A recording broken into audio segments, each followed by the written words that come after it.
So hello friends, welcome to the class. ठीक है, this is your friend Shashank Mishra. So अभी तक हमने क्या है, पार्ट 2 बना लिए। पार्ट थर्ड थोड़ा कुछ टेक्निकल एरर आ गया था, उसकी वजह से नहीं हो पाया। पार्ट 3 से हम लोग वापस से कंटिन्यू करेंगे। ठीक है, जजेस से डिस्ट्रिक्ट लेवल के लिए ऑल इंडिया जुडिशियल सर्विसेज की बात चल रही है, जैसे यूपीएससी की तर्ज पर ही ऑल इंडिया सर्विसेज बनाई जाएगी। ठीक है, all India judicial services. But इसमें हमें ये मेन याद रखना है कि इसका जो मेन पावर होगा वो पावर अंडर आर्टिकल 312 राज्यसभा के पास में होगा, क्योंकि कोई भी अगर नहीं हमें ऑल इंडिया सर्विस बनानी है तो उसके लिए राज्यसभा से एक रिजोल्यूशन पास होना चाहिए। ठीक है, सो राज्यसभा का ये पावर रहेगा। प्लस यहाँ पर ये होगा कि जजेस के अपॉइंटमेंट की तो बात सुनी है, बट अगर जो लोग वन फर्स्ट सेकेंड अटैम्प्ट हो चुका है जिनका, ठीक है, उनको पता होगा कि उनके काफ़ी सारे दोस्त हाई कोर्ट वगैरह में जॉब करते होंगे। ठीक है, डीवाईएस होगा, कोई निचले तबक्के पर होगा, कोई बेलिफ होगा। तो वहाँ पर क्या होता है कि जो भी रादर देन जजेस ऑफिशियल काम में जितने भी संलग्न होते हैं उनका एक अलग पब्लिक कमीशन होता है। ठीक है, जैसे गुजरात के अंदर स्टेट पब्लिक सर्विस कमीशन है, उसी टाइप से अगर आप हाई कोर्ट के लिए देखोगे तो हाई कोर्ट के लिए इन दोनों के साथ में मिलकर के एक अलग से पूरा सर्विस कमीशन होता है जो रिक्रूटमेंट देखता है कोर्ट से रिलेटेड। ठीक है, हाई कोर्ट से नहीं, पूरा जितने भी कोर्ट्स का स्ट्रक्चर है वहां पर जो भी एडमिनिस्ट्रेटिव वर्क में या ऑफिशियल वर्क में जितने भी पर्सन चाहिए उनके जो रिक्रूटमेंट है वो यहाँ से किया जाता है। ठीक है, इन दोनों के कंसल्टेशन के साथ में। ठीक है, वो सारी चीज़ें यहाँ पर लिखी गई है कि article 233 and 234 of the constitution deal with the appointment of district जज and place it in the domain of the state. The selection process किया जाता है जैसे हमारे यहाँ यूपीएससी आप सब देते हैं उसी टाइप से बनाया जाएगा all India services. 14th law commission 42nd amendment ने भी ये बात की थी, काफ़ी सारे एसोसिएशंस ने भी ये बात की है कि pan India act judicial services होना चाहिए। जुडिशरी व्यू भी यही है। In 1992 the Supreme Court in All India जजेस Association versus Union of India directed the centre to set up an All India judicial service commission. Further the creation was considered and recommended by the first national judicial pay commission justice Sethi commission. ये अगर आप mains लिख रहे हो तो justice Sethi commission आपको कहीं ना कहीं उसका जिक्र कर दोगे तो एक आध मार्क आपको ज़्यादा मिल जाएगा। ठीक है, since 2017 the Supreme court took suo motu cognizance of the issues of appointment of district judge and mooted a central selection mechanism। ठीक है, यानी एक कुछ ऐसा मैकेनिज्म बना दो कि जिससे क्या है कि ऑल ओवर इंडिया जो भी अपॉइंटमेंट है वो कंसाइंस वे में हो, एक पर्टिकुलर वे में हो। ठीक है, फिर आता है ट्राइब्यूनल्स की बात। ट्राइब्यूनल्स का मतलब ये होता है क्वासी जुडिशियल। क्वासी जुडिशियल मानी अर्ध जुडिशियल। ठीक है, यहाँ पर एडमिनिस्ट्रेशन भी होगा प्लस जुडिशियल भी होगा। तो tribunals about quasi judicial administrate, ना ही ये कोर्ट है ना ही एग्जीक्यूटिव बॉडी है, दोनों का मिक्सचर है। कॉन्स्टिट्यूशनल बेस अगर आप देखोगे तो 42nd अमेंडमेंट करके हमने 2 आर्टिकल्स ऐड किए, article 323A and article 323E। ये याद रख लीजिएगा ट्राइब्यूनल्स के लिए। एक होता है ए वाला है वो एडमिनिस्ट्रेटिव के लिए, ए से एडमिनिस्ट्रेटिव याद रख लीजिएगा, तो बी है वो फॉर अदर पर्पसेस। स्वर्ण सिंह कमेटी ने इसका रिकमेंडेशन दिया था। प्रिंसिपल ऑफ नेचुरल जस्टिस ये फॉलो करते हैं। नेचुरल जस्टिस क्या कहता है कि जो भी डाउन टोडन है, डिप्राइव्ड है, उनको पहले जस्टिस मिलना चाहिए। और एक होता है कि कोर्ट की प्रोसीजर फॉलो की जाती है। ठीक है, कि पहले एफआईआर फाइल होगा, फिर पुलिस इन्वेस्टिगेशन करेगी, फिर यहाँ पर आएगा। नेचुरल जस्टिस में ऐसा कुछ नहीं है, आपको न्याय करना है। ठीक है, पावर ऑफ सिविल कोर्ट इनके पास दिया जाता है। So Parliament has pass tribunal reforms rationalisation and condition of service act 2021। इसमें क्या हो रहा है, रेशनलाइजेशन का मतलब ये है कि कई बार क्या होता है कि काफ़ी सारे ट्राइब्यूनल्स बढ़ जाने की वजह से कि कोर्ट्स का जो sorry just a minute, court में जो केसेस है ना उनमें ओवरलैपिंग देखने को मिलता है, या जो ट्राइब्यूनल्स हैं उनका जो फंक्शन है उसमें ओवरलैपिंग देखने को मिलता है। तो उसकी वजह से हमने क्या है, काफ़ी सारे ट्राइब्यूनल्स हैं उनको माइंड अप करके एक बड़े से उसमें सारा उनका फंक्शंस दे देना है। ठीक है, so this include cinematographer act, copyright act, custom act, patent act, इन सभी को मिला करके एक पूरा ट्राइब्यूनल बना देंगे। ठीक है, term of office of chairperson and members 4 years रहेगा। ठीक है, इंडिपेंडेंट रहेंगे। The act specifies that the person should be at least 50 years of age to be eligible for appointment as a chairperson और a member. Mediation bill, mediation के मतलब ये होता है मध्यस्थता। आपने देखा होगा जब भी आप छोटे होगा आप सभी ने मध्यस्थता की होगी, और हम इंडियंस उसमें बहुत ज़्यादा माहिर होते हैं। मध्यस्थता का मीनिंग ये होता है कि 2 पार्टीज के बीच में जो भी डिस्प्यूट है वो कोई थर्ड पर्सन आकर के उसे सॉल्व कर रहा है तो उसे कहा जाएगा मध्यस्थता, मीडिएशन। ठीक है, अब यहाँ पर इंग्लिश वर्ड्स आपको खेलने हैं। अल्टरनेटिव डिस्प्यूट रिजोल्यूशन, यानी हम जुडिशरी में ना जा करके आउट ऑफ कोर्ट जब सेटलमेंट करते हैं उसे कहा जाता है अल्टरनेटिव डिस्प्यूट रिजोल्यूशन। आर्बिट्रेशन का मतलब ये होता है procedure in which a dispute is submitted by agreement of the party to one और more arbiter who make a binding decision on the, एक आर्बिटर होगा बाइंडिंग डिसीजन दे देगा। काउंसिलेशन, काउंसिलर में एक voluntary, flexible, confidential and interest based process using which party seek to reach an amicable dispute settlement with the assistance of a neutral third body. देखो conciliator होता है यहाँ, अब एक ही है, एक होता है काउंसिलेटर और एक होता है मीडिएशन। ये याद रखिएगा कि मीडिएशन में थर्ड पार्टी होना ना होना कोई वो नहीं है। काउंसिलर में कंपलसरी आपको थर्ड पार्टी होना ही चाहिए, यानी इसके बीच में एक तो होना ही चाहिए, थर्ड पार्टी आपको कंपलसरी काउंसिलर के अंदर चाहिए, काउंसिलेटर जिसे कहा जाता है। बट ऐसा कुछ भी मीडिएशन के अंदर आपको देखने को नहीं मिलेगा, ठीक है। Mediation is a process where natural intermediary, the mediator, helps the parties reach a mutually satisfactory settlement of dispute. The settlement is then recorded in enforceable court. Sorry. As a matter of principle, a mediator will refrain from making any non-binding settlement proposal.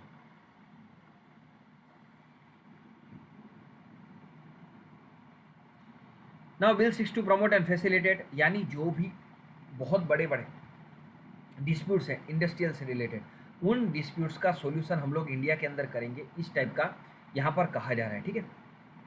180 days वगैरह वो सारी चीज़ें देख लीजिएगा, Singapore इसके लिए माहिर है, ठीक है, सिंगापुर के अंदर आपको देखने को मिल जाएगा। Chief justice of India release the vision and mission of national legal services authority and legal services act 2020-21 में भी क्वेश्चन एक नालसा से ऊपर आ गया है।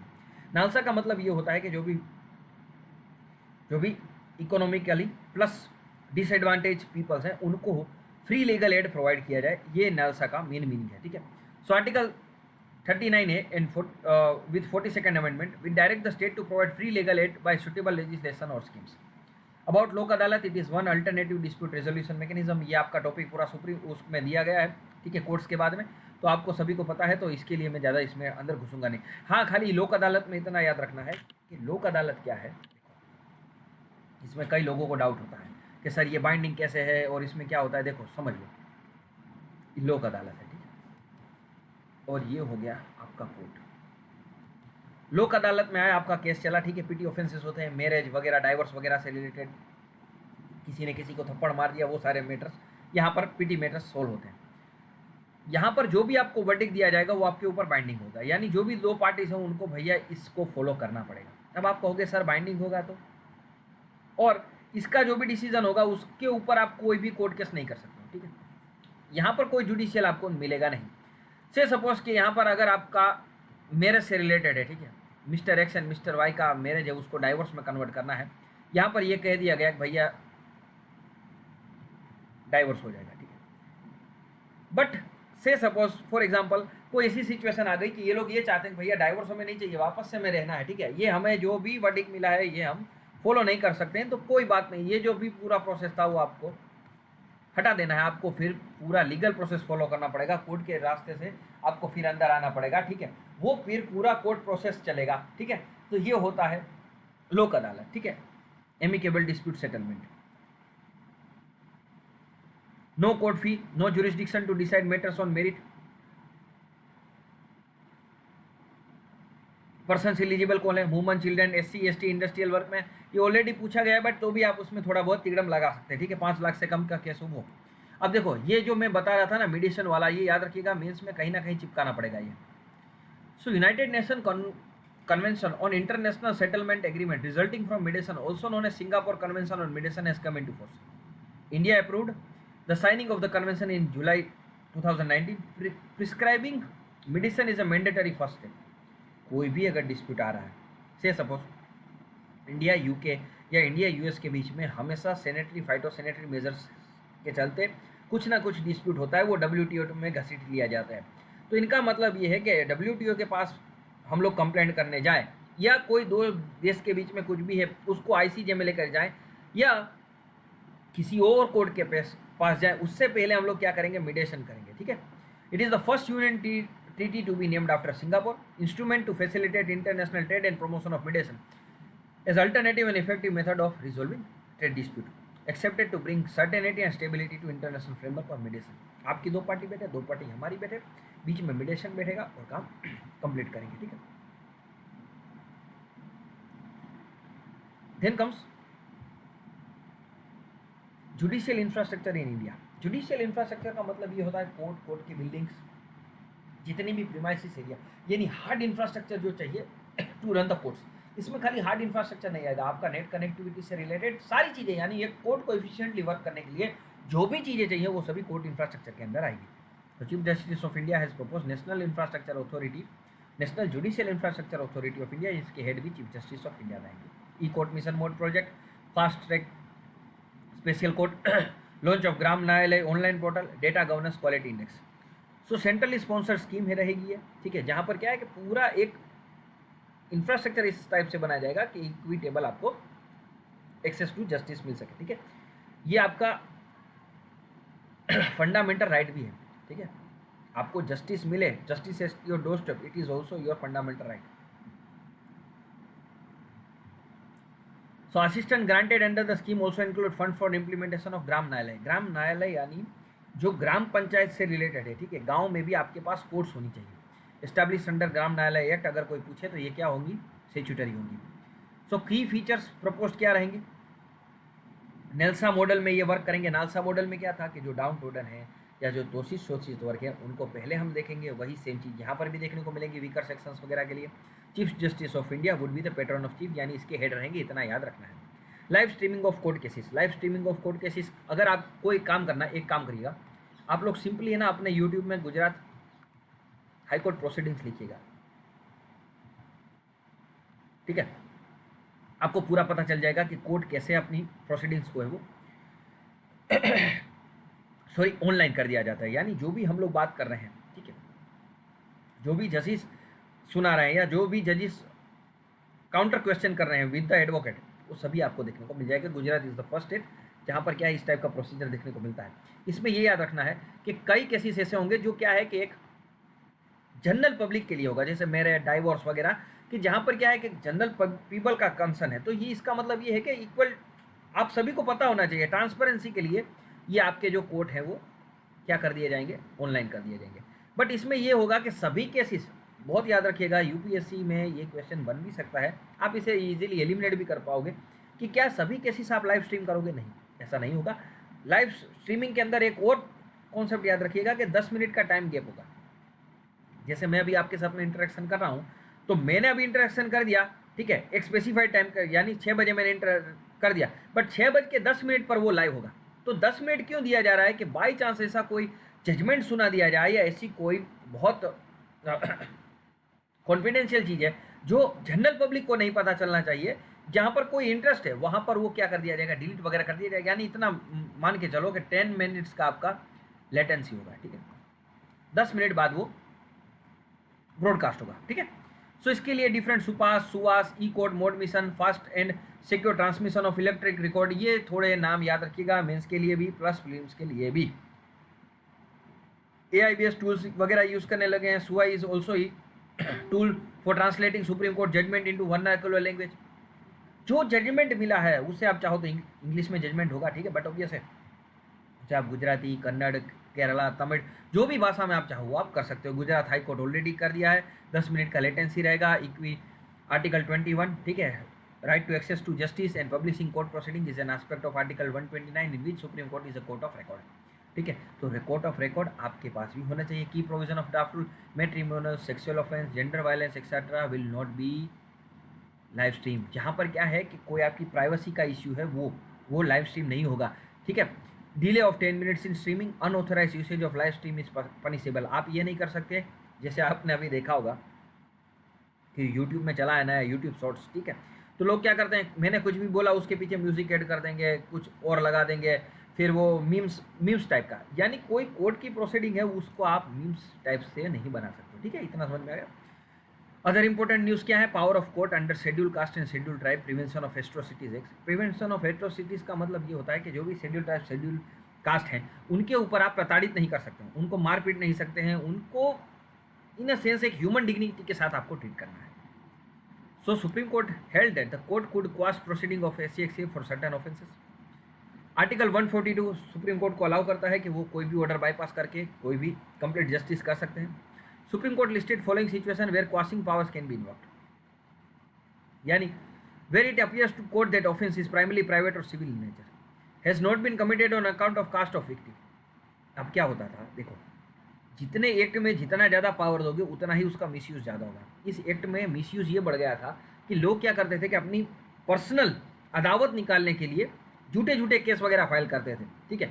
तो जो सामने वाली पार्टी जिसने कुछ किया ही नहीं है बट उसके ऊपर भी एट्रोसिटी लगी जाती थी और इसके पनिशमेंट बहुत स्ट्रेंजेंट है, ठीक है। Non punishable, non bailable offence है, ठीक है। तो इसका मतलब ये होता है कि अगर आपके पास, अगर आप गलत एफआईआर कर रहे हो, ठीक है, या गलत आप इस एक्ट के तहत अगर फाइलिंग कर रहे हो तो भी क्या होगा कि वो उससे क्वाश कर सकते हैं, यानी वो प्रोसीडिंग हम आगे नहीं बढ़ाएंगे। इतना याद रखो, बस वो आप देख सकते हो।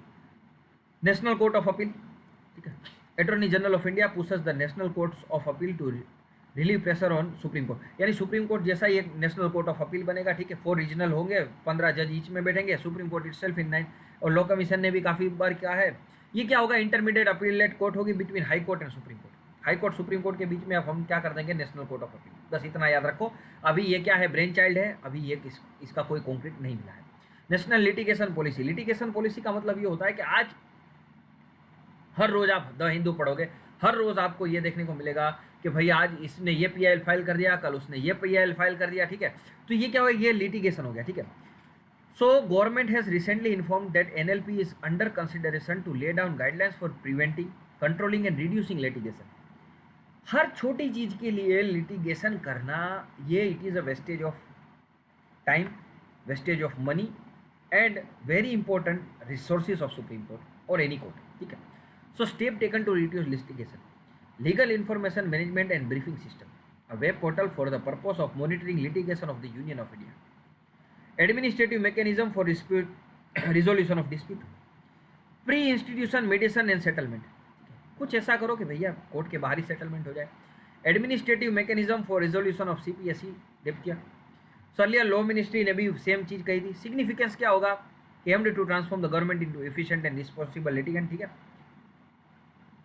Tele law, ministry of law and justice, tele law mobile app develop under digital India to strengthen pre litigation mechanism. Pre litigation देख लो कि मैंने अगर किसी को एक थप्पड़ मार दिया तो मेरे को कितनी सजा होगी, वो सारी चीज़ें पेटी है।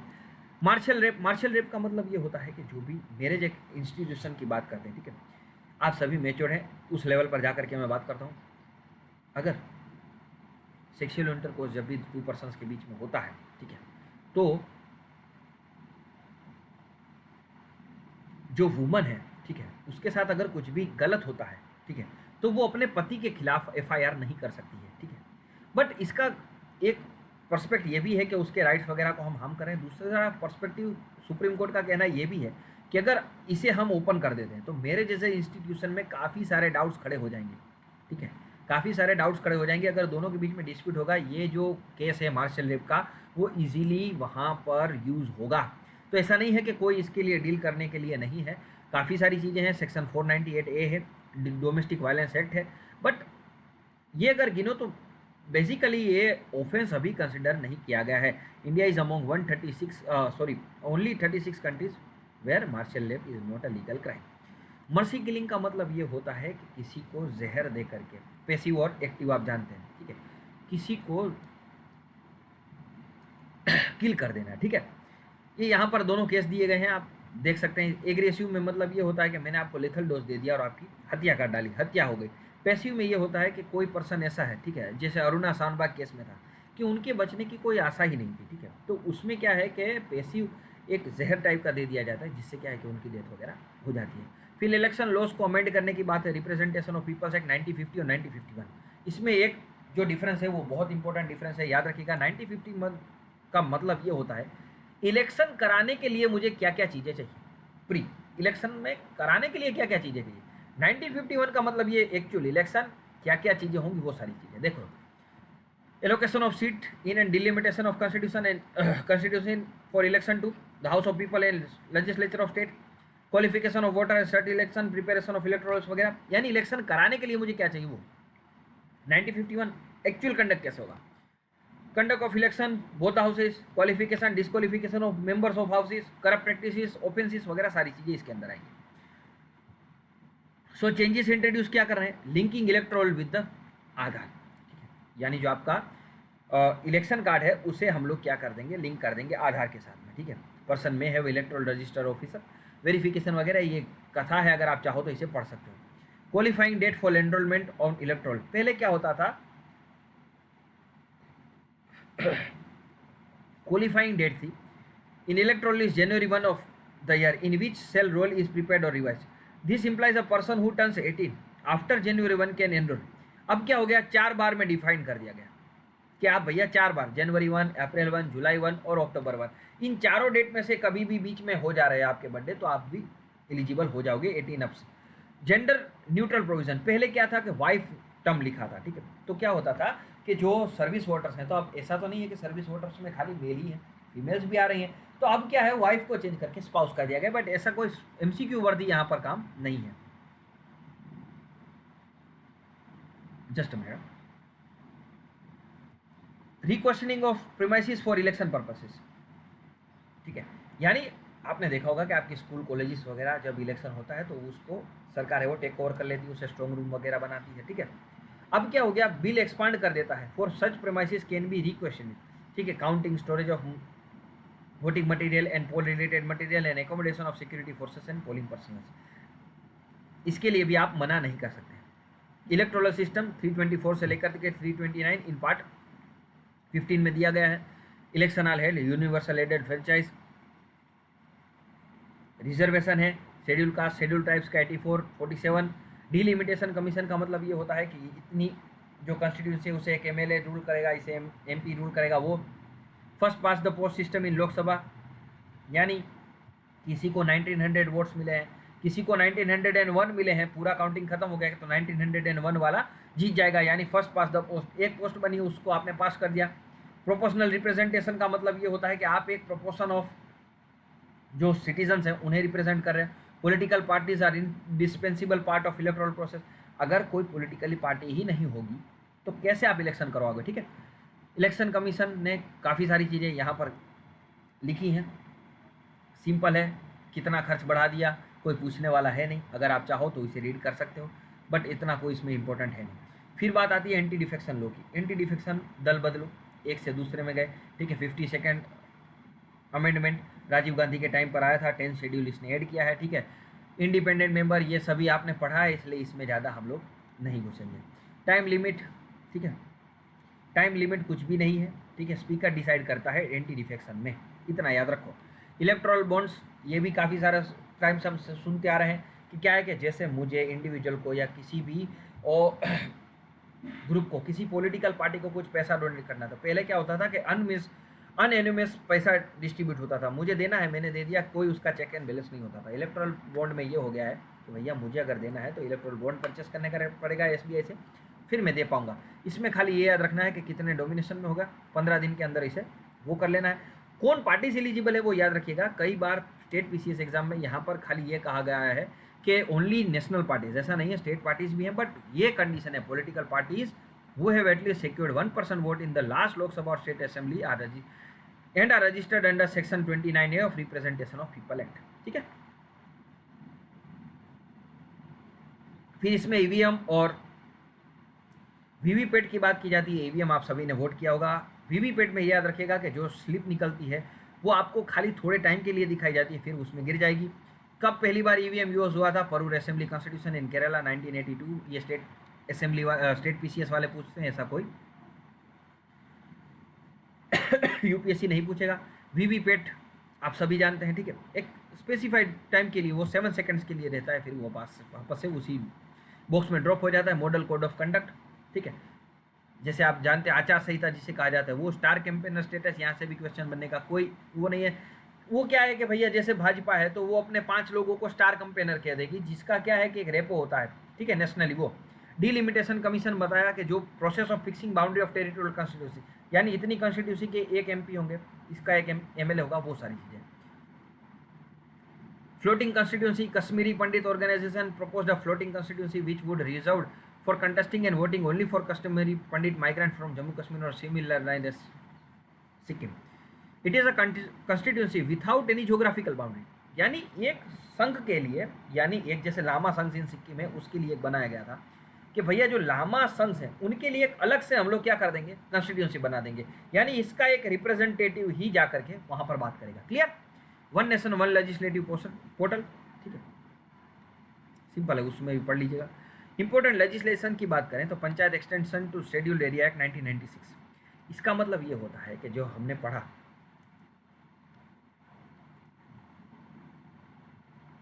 शेड्यूल 11 एंड 12, जो पंचायती राज से रिलेटेड जो भी प्रोविज़न है वो क्या है कि जो शेड्यूल्ड एरिया है वहाँ पर, just a minute,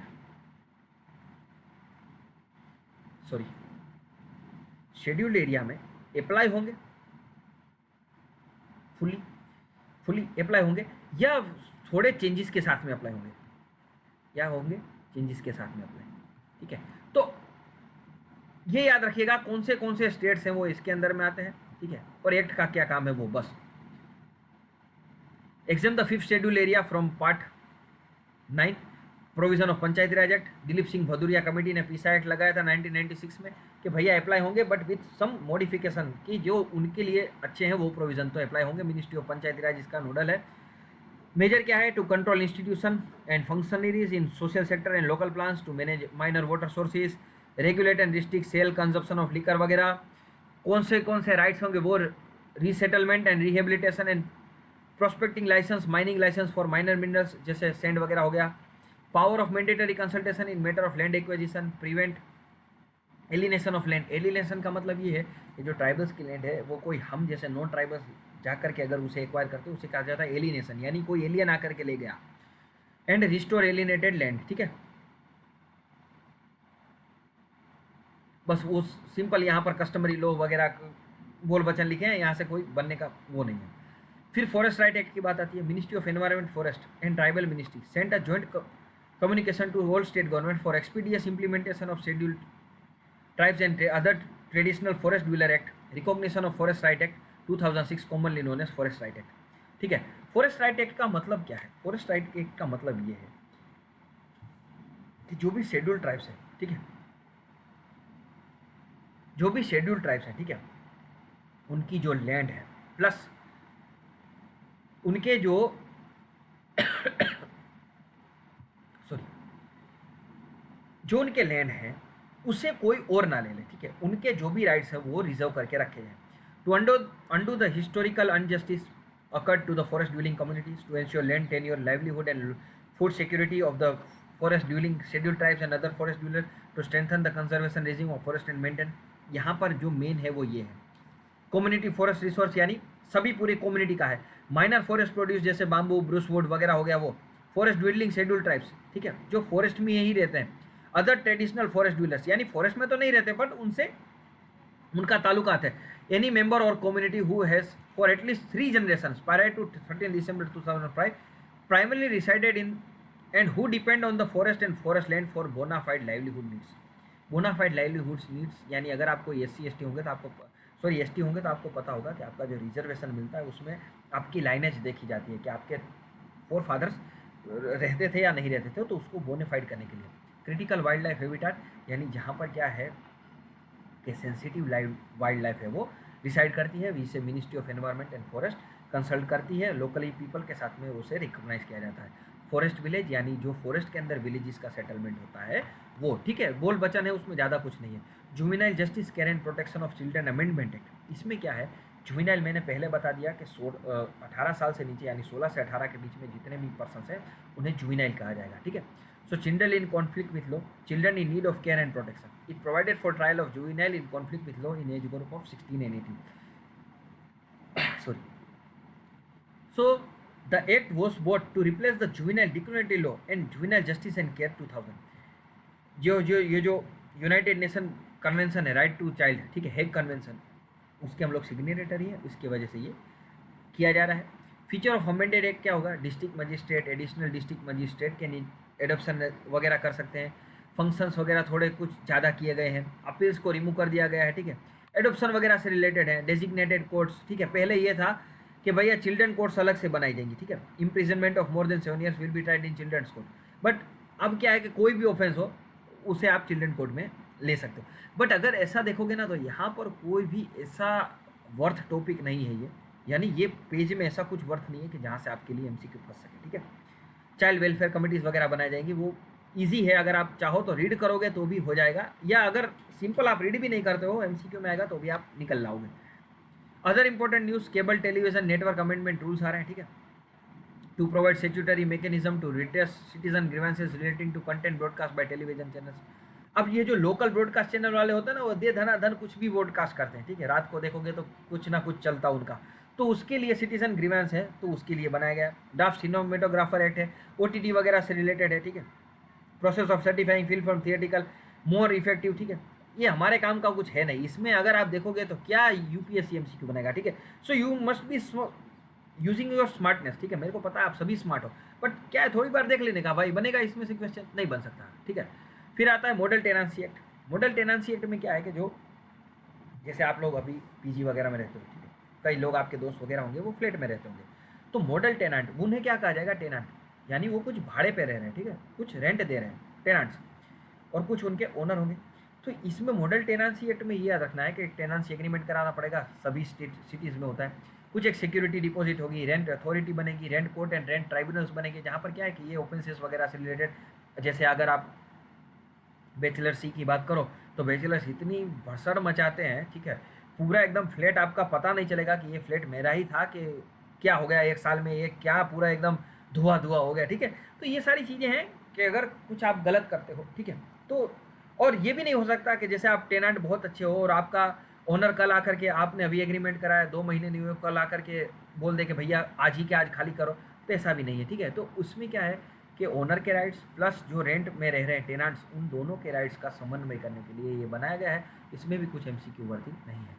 narcotic drugs and psychotropic substance amendment act regulate certain operation such as manufacture, transport and related to narcotic drugs and psychotropic substance, finance, electric, ठीक है। इसमें ये होगा कि जो प्रोविजंस हैं उन्हें क्या है थोड़ा स्ट्रिंजेंट किया जा रहा है, ठीक है। National anti doping bill, anti doping का मतलब ये होता है कि जैसे आपने देखा होगा वो शोएब अख्तर वाला केस चला था, ठीक है, कि अपने आप को हाई करने के लिए, हाई परफॉर्मेंस देने के लिए स्पोर्ट्स पर्सन है वो कुछ सब्सटेंसेस हैं उनको डोप करते हैं अपने अंदर, ठीक है, इसे कहा जाता है एंटी डोपिंग, ठीक है। तो doping means use of substance or psychological mediators which are not normally present in human body, introduce as an external aid to increase the excellence, ठीक है। वर्ल्ड एंटी डोपिंग एजेंसी भी है, ठीक है। Khasi hill autonomous district inheritance of properties, ठीक है। Khasis are मैट्रिलिनियल society, इसमें यह था कि भैया पेरेंटियल अमोंग सिबलिंग्स नहीं, मदर के साइड से भी अगर नाना नानी की भी जमीन आ रही है तो भी वो हमें मिलना चाहिए, बस इतना है।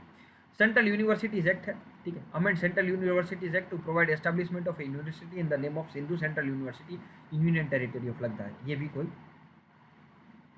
एमसीक्यू वर्दी नहीं है। Woman right in the inherited property, आप सभी को पता है कि हिंदी जॉइंट फैमिली में अगर 4 भाई हैं, एक बहन है, तो 5 हिस्से होंगे प्रॉपर्टी के, वो कहा गया है। Dowry was also known as dahej or stri dhanam is defined as dowry prohibition act, any property or valuable security given or agreed to be given either directly or indirectly by one party parent to other in connection with the marriage, ठीक है।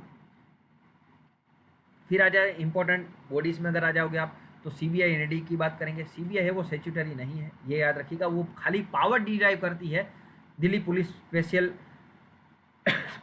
Sorry police establishment से, under ministry of personnel grievances है। ED का क्या है, ED कहाँ पर आएगी, एनफोर्समेंट डायरेक्टरेट कहाँ पर आएगी।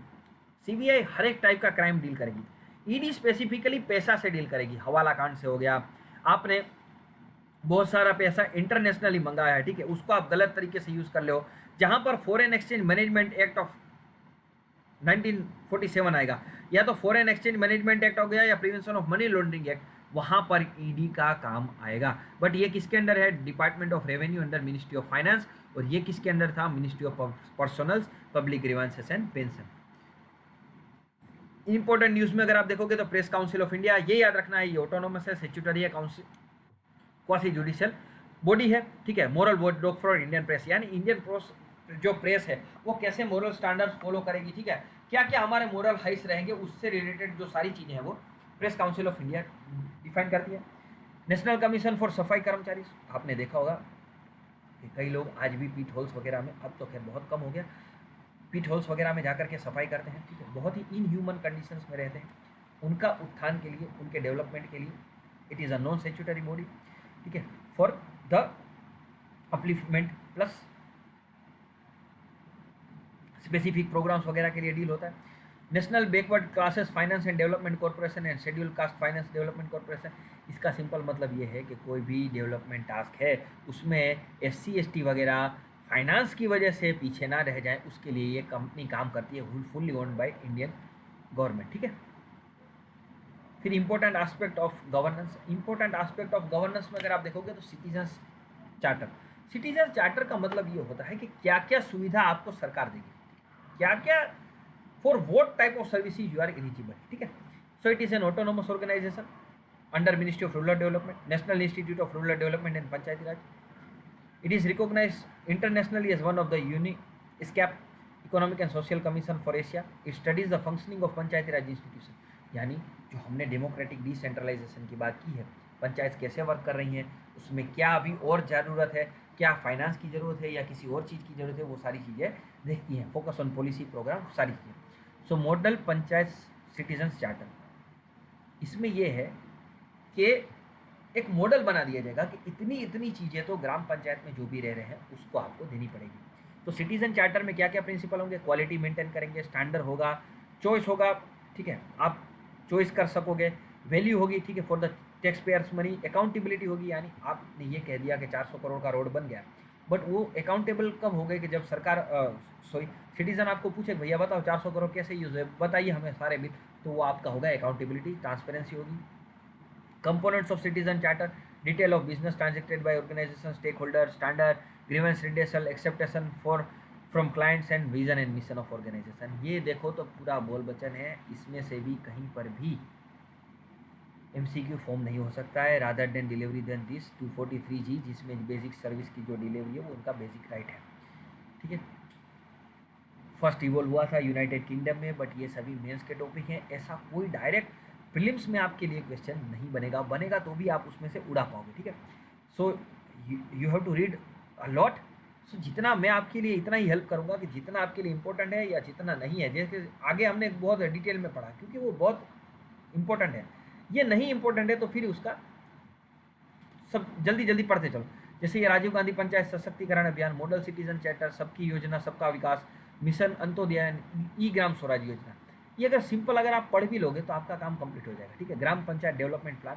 ठीक है, so union government launch people's plan campaign, सबकी योजना सबका विकास and vibrant gram dashboard for ensuring preparation of GPDP, यानी जो भी ग्राम पंचायत के सदस्य हैं, ठीक है, वो डेवलपमेंट में कुछ ना कुछ अपना डैशबोर्ड बनाया जाएगा, वहां पर वॉलेंटरी पार्टिसिपेटरी प्रोसेस होगा। ठीक है, विजन एक्शन मिशन गोल होंगे, preparing GPDP for next financial year, क्या बनाना है, सड़क बनानी है, टॉयलेट्स बनाने हैं, क्या बनाना है, वो सारी चीज़ें देखी जाएंगी। Good governance index, good governance का मतलब ही यही होता है सुशासन, जहाँ पर क्या है कि किसी भी चीज़ की अगर आपको तकलीफ ना हो तो वो किसके अंदर आएगा, गुड गवर्नेंस के अंदर। ठीक है, human resource development, public health, public infrastructure utility, सारी चीज़ें जितनी भी हैं वो मिल जाएंगी। Transformation of aspirational district programme, ठीक है, आपको कमेंट में मुझे ये बताना है कि एस्पायरेशनल डिस्ट्रिक्ट प्रोग्राम के अंतर्गत कितने डिस्ट्रिक्ट्स हैं। ठीक है, 49 इंडिकेटर्स, कन्वर्जेंस, कोलैबोरेशन, कंपटीशन, वो सारी चीज़ें देखी जाएंगी। District good governance index, department of administrative reforms and public grievances का ये है। मिशन कर्मयोगी, ठीक है, मिशन कर्मयोगी क्या था कि national programme for civil services capacity building, aims to transform capacity building in bureaucracy through institutional and process reforms, यानी एक बार IAS IPS बनने के बाद में क्या होता है कि लोगों को थोड़ा ये हो जाता है कि हमें सिखाओगे, तो क्या है कि बेसिक नीड्स के साथ में कैसे सोसाइटी चेंज हो रही है, सोसाइटी के नीड्स को आप कैसे टेकल कर सकते हो, उसके लिए आपको क्या होना चाहिए, कर्मयोगी। ठीक है, तो मिशन कर्मयोगी किन के लिए बनाया, सिविल सर्वेंट्स के लिए। ठीक है, सिविल सर्वेंट एस्पिरेंट्स के लिए नहीं है, ये सर्वेंट्स के लिए। ठीक है, नंबर ऑफ कमिटीज हैं वो थोड़ा याद रख लो, योगेंद्र के अलग, ये मेंस में सभी कमिटीज चिपकानी पड़ेंगी। ठीक है, अभी प्रीलिम के लिए ठीक नहीं, पढ़ना चाहो आप पढ़ लो, बट मेंस में इसका कहीं ना कहीं रेफरेंस आपको लगाना पड़ेगा। ठीक है, एथिक्स वगैरह में भी एक ना एक कमेटी तो चिपकानी है। सो संथनम कमेटी, रिव्यू अलग committee, Surendra Nath committee, Yugandhar committee, Hota committee and Baswan committee recommended a meaningful assessment to be done about IAS officer every year. So इसमें क्या होगा, मिशन कर्मयोगी में ये जो चार्ट है वो याद रखो, बाकी का सभी जाने दो। ठीक है, इंटीग्रेटेड गवर्नमेंट ऑनलाइन ट्रेनिंग, आई गोट कर्मयोगी डिजिटल प्लेटफॉर्म, ये क्या था कि कोरोना के टाइम पर क्या था कि फिजिकल तो कोई मिल रहे थे, तो उस टाइम पर क्या था कि आई गोट इनके जो ट्रेनिंग वगैरह से रिलेटेड जो भी काम था ना, उसके लिए आईगोट प्लेटफॉर्म बनाया था, ठीक है। इंस्टीट्यूशनल स्ट्रक्चर होगा, कॉम्पिटेंसी फ्रेमवर्क फार्क करके होगा, आईगोट कर्मी होगी, ठीक है, large scale comprehensive learning platform, continuous performance analysis, data driven monitoring evolution, policy framework होगा, EHRMS, ठीक है, strategic HR management, private sector की भी यहाँ पर मदद ली जाएगी। It is a portal on ministry of education, Diksha portal for purpose of capacity building, ठीक है, ये आईगोट की बात है, ठीक है, ये इतना थोड़ा याद रख लीजिएगा, कैपेसिटी बिल्डिंग आईगोट, ठीक है।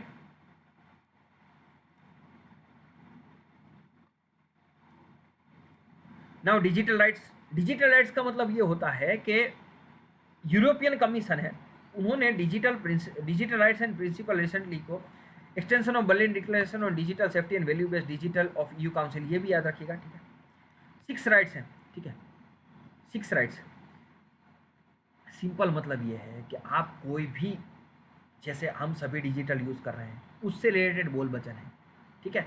बट EU इसमें क्या है, बहुत ज़्यादा ध्यान देता है। देखो, people at the centre, freedom of choice, safety and security, sustainability, participation, solidity and inclusion. इसमें कोई मुझे ये बता दे कि मेरा यहाँ से MCQ फॉर्म होगा तो आप कहो वो हार जाऊँ। हाँ भाई, Berlin declaration on social safety वो और यूरोपियन कमीशन वो याद रखिएगा, 2 चीज़। बाकी का ये सभी बोल वचन है मेंस के लिए। Public procurement and project management includes procurement, इसका मतलब ये होता है कि department of expenditure under ministry of finance, हर एक डिपार्टमेंट को पैसा दिया जाता है कि आप बुक, पेन, स्टेशनरी जो भी आपको खरीदना है, ठीक है, उसे आप प्रोक्योरमेंट कहा जाता है, ठीक है। So public procurement framework in India, constitutional provision है, कुछ लेजिस्लेटिव प्रोविजन है, कुछ एडमिनिस्ट्रेटिव गाइडलाइंस है और कुछ ओवरसीज है, ठीक है।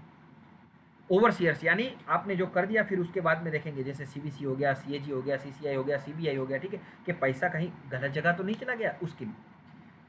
So presently the General Finance Rule and Ministry of Finance Procurement Act as general guidelines to be followed by all agencies with freedom for agencies to have its own procurement rules. Ministry of Defence etc. with almost 50% of its respective budget spent on public procurement have their own procurement guidelines such as, simple ये समझो कि कोई भी ministry किस type से procure करेगी वो देखना है। WTO का एक एग्रीमेंट है ऑन पब्लिक प्रोक्योरमेंट, ये क्या कहता है, plurilateral agreement, open fair and transparent condition of competition in government procurement market. इसका मतलब ये है कि इंडियन गवर्नमेंट को ऐसा नहीं होना चाहिए कि इंडियन एजेंसी से ही बाय करे, अगर कोई बाहर की कंपनी भी, विदेशी कंपनी भी इंडिया में वर्क करे तो उनसे भी कुछ लेना चाहिए, नॉन डिस्क्रिमिनेशन होना चाहिए। India is not a party but it is an observe but an observer government from 2010 की प्रोविजंस अगर आप यहाँ पर देखोगे तो क्लियरली आपको समझ में आ जाएगा, इसमें कोई भी बहुत ज़्यादा। Then comes Lokpal. The center is yet to appoint a director of inquiry as prescribed under. अभी डायरेक्टर ऑफ इंक्वायरी अपॉइंट नहीं हुआ है, इसका एक एक्ट है, ठीक है, लोकपाल एंड लोकायुक्त एक्ट है। ये याद रखिएगा कि लोकपाल से जुडिशियरी को है वो भी बाहर रखा गया है, ठीक है। Not below the rank of joint security, director of inquiry है वो not below the rank of joint security होंगे, वो shall be appointed by government for conducting primary inquiry referred by the CBC यानी सेंट्रल विजिलेंस कमीशन के द्वारा। Salient features, jurisdiction में सभी include हो जाते हैं, खाली जुडिशरी नहीं है। 8 मेंबर्स की जो अपॉइंटमेंट कमीशन है वो बहुत याद रखिएगा, इसमें 8 मेंबर्स होते हैं जिसमें से 50% है वो SC ST OBC minority and woman में होने चाहिए। 8 मेंबर की जो कमेटी है याद रखिएगा, PM speaker, leader of opposition Lok Sabha, CGI supreme court, और सिटिंग जज nominated by CGI and eminent jurist to be nominated by president की 8 मेंबर की कमेटी है वो लोकपाल को चूज करती है। अब आप सबको मुझे ये बताना है कि अभी के लोकपाल के मेन हेड कौन है, चेयरमैन कौन है, ठीक है। उनका जो इनिशियल है वो PC है, फिर आप मुझे बताइएगा। उनका नाम है पिनाकी चंद्र घोष, ठीक है, PC घोष। फिर E-गवर्नेंस की बात करेंगे, 24th नेशनल E-गवर्नेंस कॉन्फ्रेंस हुआ हैदराबाद में, हैदराबाद डिक्लेरेशन हुआ। वो हमारे काम का कुछ है नहीं, इतना हिस्ट्री पढ़ने बैठोगे तो हिस्ट्री अलग अपना करना है। सम E-गवर्नेंस पोर्टल याद रखिएगा कि भूमि पोर्टल गुजरात ने, UP ने, किसी भी स्टेट आपका अगर PCS एग्जाम है उस स्टेट का अगर बात है तो आप देख सकते हो, या मेंस में ये सभी चीज़ें लिख सकते हो, ठीक है। प्रीलिम्स में ऐसा कुछ डायरेक्ट नहीं पूछा जाएगा। Digital media content regulatory council बनाया गया, जैसे आप सभी को पता है कि उन्होंने ये कह दिया गया कि सरकार अब बहुत ज़्यादा रेगुलेशन नहीं करेगी, मीडिया हाउस के साथ में भी मिलकर करेगी। तो ये बस 3 याद रखो। Important definition, media transformation, 3 tears में हमें उसे डिवाइड करेंगे, ठीक है। लास्ट में जाकर के OTT कंटेंट वगैरह पर ministry of information and broadcasting है वो रूल करेगी। Meghalaya enterprise architecture project transform traditional service delivery process into a digital service, it is spread across governance, यानी जो भी मेघालय एम्स टू ट्रांसफॉर्म जो भी आपको सर्विसेज दी जा रही हैं, ठीक है, उसको कैसे ट्रांसफर करना है वो सारी चीज़ें by ministry of Electronics and Information Technology is a framework that enables the development and implementation of enterprise architecture independently and in parallel by all government and their agencies. जैसे टेक्नोलॉजी का use करेंगे, stake holders कौन कौन होंगे, citizen वगैरह होंगे, process procurement क्या करेंगे, उस सारी चीज़ का एक हम लोग आर्किटेक्चर होता है, ठीक है। My government platform for participatory government launch in 2014। यहाँ पर मोदी साहब भी बहुत एक्टिव रहते हैं, ठीक है। आप जो भी कहना चाहते हैं वो आप यहाँ पर कह सकते हैं, आपका ग्रीवेंस वगैरह रिड्रेस हो सकता है यहाँ से। इंडिया इंटरनेट गवर्नेंस फोरम, ठीक है। Corruption perception index transparency international का है 85 रैंक आया है, ठीक है।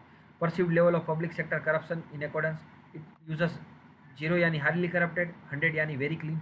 सो हम लोग क्या है, थोड़ा स्कोर ऑफ 40 यानी मिडल में है, ठीक है। ऑल इंडिया मेयर्स कॉन्फ्रेंस, ठीक है। न्यू अर्बन इंडिया, इतना भी कुछ नहीं है। अब लॉटरी और गैम्बलिंग का 2 टॉपिक है, याद रख लो। लॉटरी का मतलब ये होता है, लॉटरी है वो भी 7 शेड्यूल में लिखा है, एंट्री नंबर 4, ठीक है, लिस्ट 1 में। It is govern by lotteries regulation act, ठीक है। ये सेंटर के अंदर में आता है लॉटरीज। और अगर गैम्बलिंग देखोगे, ठीक है, it is state subject. Gambling अगर आपने देखा होगा तो घोड़ा वगैरह की रेस पर, वो वेलकम फीचर में नहीं आता, घोड़े वगैरह की रेस पर होता है वो। तो अभी ये है appeal in Delhi high court short step to prohibit online gambling website. अगर आपने देखा होगा तो अभी काफ़ी सारी गैम्बलिंग वेबसाइट्स आ गई हैं, ठीक है। नाम उनका सबका ड्रीम 11 वगैरह भी उसी में आएंगी, ठीक है। अभी तो खैर सरकार लो नहीं ला रही, बट बहुत जल्दी इसके ऊपर भी काम होगा। So legal provision, horse racing is legal in India. Several Indian state have legalised lotteries, ठीक है। Online gambling and land based casinos are legalised in Goa, Sikkim, Nagaland and Daman to promote the tourism. Maharashtra has prohibited gambling, e gambling वगैरह सारी चीज़ें। अगर internet shutdown की बात करोगे तो इंटरनेट शटडाउन का वो एक section 69A of IT amendment act 2008 है, give power to block particular website वगैरह। आपने देखा होगा काफ़ी सारी वेबसाइट, काफ़ी सारी गेमिंग चैनल्स वगैरह सस्पेंड कर दिया गया। Police commissionerate system, dual command and police commissionerate system. Dual command में ये होता है कि DM और SP साहब दोनों मिलकर के काम करेंगे। कमिश्नरेट सिस्टम में ये होता है CP है वो यूनिफाइड पुलिस कमांड के मुखिया होते हैं, ठीक है। बस इतना याद रखना है, बाकी यहाँ से अगर आप पढ़ लोगे तो हो जाएगा। डिफॉल्ट बेल का मतलब ये होता है, डिफॉल्ट और statutory bail is a right to bail that occurs when police fail to complete investigation within a specified period in respect of a person in judicial custody. Say suppose किसी ने कुछ murder कर दिया गया, police ने custody मांगी 15 दिन की, कोर्ट ने ग्रांट कर दी 15 दिन की, तो 15 दिन के अगर इन्वेस्टिगेशन खत्म नहीं होता है तो उसे डिफॉल्ट बेल दे दी जाती है, ठीक है। It is enshrined in code of procedure for most offences police have 60 days to complete investigation and file a final report. However, for some offences there is 90 to 180 days। कोई बहुत बड़ा heinous काम अगर हो गया तो उसके लिए ऑफेंस और क्राइटेरिया फॉर बेल, अगर आप कांस्टेबल वगैरह की एग्जाम दे रहे हो तो ठीक है, बाकी ये कुछ काम का नहीं है। पेरोल वर्सेस फुरलो, पेरोल का मतलब ये होता है कि कुछ क्राइम कर दिया गया, आप छूट के बाहर आना है तो उसका जाएगा पेरोल। फुरलोन में may be granted after stipulated number of years have been served without any reason. Furlough का मतलब ये होता है 20 साल से काट दिए, 25 साल का उनका बाकी है तो बाहर जाने के लिए थोड़ा टाइम दिया जाता है, रिमिशन ऑफ द सेंटेंस, ठीक है। Does not have absolute legal right. PM cares fund, ठीक है, नॉन गवर्नमेंट फंड है, जहाँ पर क्या है कि हम लोगों ने सभी ने पैसा डाला, ये PM केयर्स के अंदर गया, ठीक है, टू डील विद द कोविड-19 पेंडेमिक, ठीक है।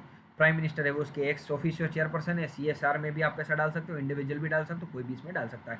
और PM care fund is audited bye independent regulator, ये बहुत अच्छे से याद रखिएगा, इसे CAG रेगुलेट नहीं करते हैं। और ये भी हो गया कि इसमें ये भी एक बात आया था अभी कि क्या इसका जो पैसा मिला है वो सरकार उसे रिवील करे प्लस उसको स्टेट्स के साथ में शेयर करे, तो सरकार ने साफ मना कर दिया कि वो जो पैसा है वो स्टेट्स के साथ में शेयर नहीं होगा। Revise rural area development plan formation and implementation guidelines, ठीक है, गाइडलाइंस है, अगर आप पढ़ना चाहते हो तो पढ़ सकते हो, बाकी इसमें से कोई ज़्यादा ऐसा क्वेश्चन बनेगा नहीं। यूज़ ऑफ स्वमित में ये याद रखिएगा कि जो use of Swamitva digital tools for abadi areas, यानी जो भी एरिया है उसका डिजिटल रिकॉर्ड वगैरह हम करेंगे।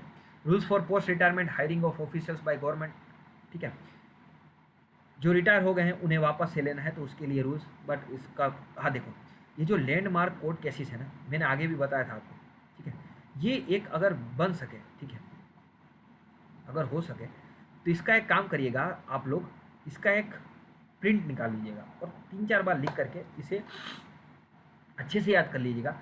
ये आपको प्रीलिम्स में हेल्प करे ना करे, क्योंकि प्रीलिम्स में डायरेक्ट ऐसा क्वेश्चन फ्रेम होना कि इस केदारनाथ सिंह केस में क्या सुप्रीम कोर्ट ने वर्डिक्ट दिया था, ऐसा कभी भी नहीं बनेगा, ठीक है। बट ये कहाँ पर आपको हेल्प करेगा, जब आप मेंस लिखोगे जीएस पेपर 2 में 3 में दोनों में आप चिपका सकोगे, ठीक है। और इंक्लूडिंग जीएस पेपर 4 में भी, मैं तो ये कहता हूँ जीएस पेपर 4 में भी कोई ऐसा एस्पेक्ट है जहाँ पर कोई इथिकल एस्पेक्ट जुड़ा हुआ है, जैसे अभी आई वॉज टॉकिंग अबाउट वो कौन सा केस था जहाँ पर हमने वो देखा था, जस्ट अ मिनट, जैसे देखो यूनिफॉर्म सिविल कोड में भी आप कह सकते हैं, ठीक है, ये भी एक एथिकल एस्पेक्ट भी है, सरला मुदगल केस में भी कह सकते हैं। एंड फिर एक वो देखा था यूथेनेशिया वाला, ठीक है, वहाँ पर भी आप कह सकते हो कि वो भी एक थोड़ा इथिकल एस्पेक्ट है, ठीक है। तो कोई लो अगर आप देख रहे हो तो उसका कुछ इथिकल एस्पेक्ट अगर आपको लिख रहा है तो वो भी आप अगर जीएस 4 में लिखते हो तो कोई मार्क नहीं काट लेगा आपका, ठीक है। सो hope you all enjoyed the class, ठीक है। 3 पार्ट्स में डिवाइड हुआ क्लास।